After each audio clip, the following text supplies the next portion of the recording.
পর্নোগ্রাফিও দেখতেছে। এদিকে পর্নোগ্রাফি দেখার মধ্য দিয়ে কি হয়, মানুষ পশু হয়ে যায়। একটা মানুষ যখন পর্নোগ্রাফিতে আসক্ত হয়, ওটা ছাড়া সে চলতে পারতেছে না। ওর সামনে আপনি 5 বছর 6 বছর একটা মেয়েকেও যদি দেন, ওকে ধর্ষণ করে রেখে দেবেন। দেখেন, হ্যাঁ, কেন ধর্ষণ করলো 5 বছরের মেয়েটাকে? এটা কি সম্ভব? 5 বছর একটা মেয়ের সাথে কি মানে সেক্সুয়াল কোনো সম্পর্ক সম্ভব? কিভাবে করতে পারলো? বিকজ পর্ন দেখে দেখে ওটা মাথাটাও নষ্ট হয়ে গেছে।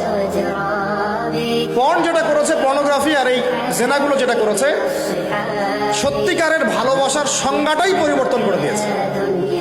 সত্যিকারের ভালোবাসা মানে হচ্ছে দায়িত্ব, রেসপন্সিবিলিটি, বিশ্বাস। ভালোবাসার মানুষ ভালো থাকে এটা চাওয়া, তার উপর আমার জিম্মেদারি আছে তাকে ভালো রাখা। ভালোবাসা মানে কি?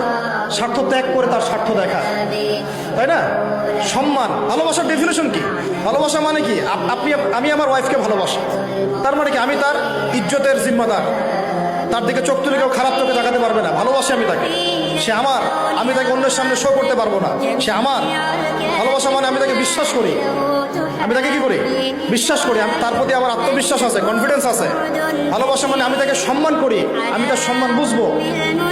পর্ন আর জেনা যেটা করলো, ভালোবাসার সংজ্ঞাটাই পরিবর্তন করলো। এরা ভালোবাসার সংজ্ঞা দিল, ভালোবাসা মানে হলো যৌনতা।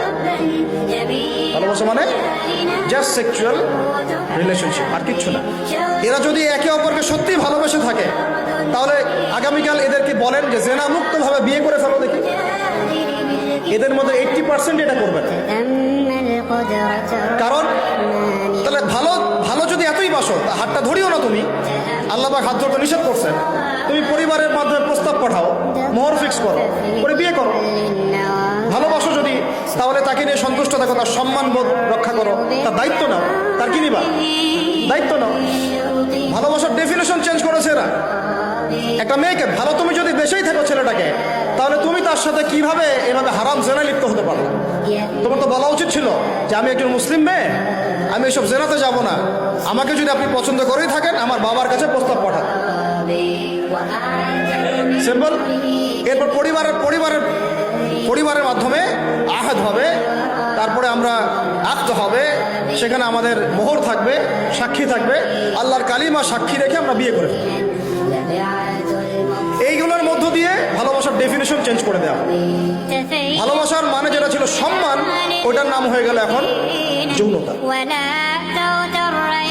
যৌনতা ছাড়া কোনো কিছুতে তারা এখন বিশ্বাসী। এই হোটেলে যে যৌনতাগুলো হবে, আপনারা প্রত্যেক মালিকের জিম্মাদার, বহন করতে হবে। ভাবতেছেন আমি তো ভাড়া দিছি, ও কি করে করুক ভিতরে, না, আপনিও দায়ী আছেন। হিসাব আপনাকে দেওয়া লাগবে। ও তো দিবেই, আপনাকেও দিতে হবে। যারা এটাকে প্যাট্রোনাইজ করেছে, যে চালু করেছে, ওকে নিয়ে আমি এখন চিন্তিত। এগুলো স্টাডি করতে গিয়ে জানি নামটা আমার মাথায় আসছে, আমার মানে কলিজাটাই কাঁপা শুরু করছে। একটা জিনিস হচ্ছে, আপনি একটা খারাপ কাজ নিজে করেন, মনে করেন নাউজুবিল্লাহ এক ভাই নিজে সুদ খায়, এটা তার ব্যক্তিগত পাপ, ঠিক আছে? এক ভাই ব্যক্তিগতভাবে গান শুনছে, ব্যক্তিগত পাপ।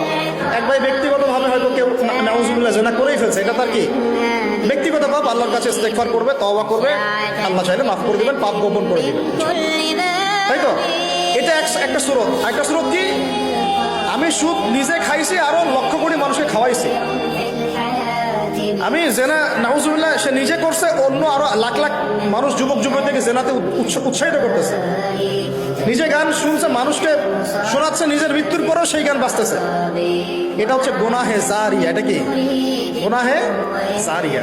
তাহলে একটা গুনাহ নিয়ে আদম আলাইহিস সালাম যদি এত বছর কান্নাকাটি করে,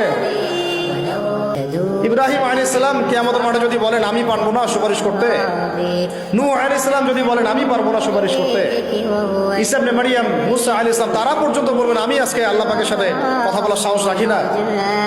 আর এই যারা গুনাহে জারিয়া চালু করে দিল, এদের কি অবস্থা হবে? কি অবস্থা হবে চিন্তা করেন। এভাবে ছড়াই গেল ফ্রি মিক্সিং, ছড়াই গেল ব্যভিচার, ছড়াই গেল পর্নোগ্রাফি। এই পর্নোগ্রাফির মধ্য দিয়ে এরা আবার যখন